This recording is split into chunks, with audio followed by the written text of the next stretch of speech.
দেখালে কালকে জামাই ষষ্ঠী নিমন্ত্রণ করেন না কিরা করছে না, এই যা গরম পড়ছে যাওয়া টাওয়া নিয়ে গরম পড়ছে যাবিনি না হচ্ছে টাকা দেয় হয়ে যাবিনি টাকা ব্যয় না রে, কত টাকা ব্যয় শ্বশুরের জন্য, ওই শাওড়ির জন্য একটা হচ্ছে তোমার 550 টাকা শাড়ি, চার সায়া, একটা ব্লাউজ, যদি দরকার পড়ে তো শ্বশুরের জন্য একটা আন্ডারপ্যান্ট নিয়ে চলে গেলি।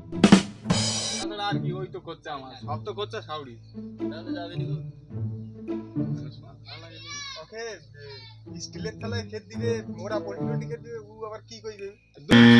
স্টিলের থালায় খেয়ে দিবা, শুধু আমি গেনু না, আমি গেনু সেটি কাঁসার থালা, কাঁসার গ্লাস, কাঁসার বাটি, ইলিশ মাছ, রুই মাছ, বড় পাঁঠা মারতে হবে তাহানু, তারপরে আমি সেটি শান্তি হবো। আর যদি বাই চান্স যাই পড়ি আর যদি কোন সময় স্টিলের থালা দেখি পেলি, একা লাথি ওই স্টিলের থালা ভাঙিয়া সবাই শ্বশুর বাড়ি একদম ক্যান্সেল।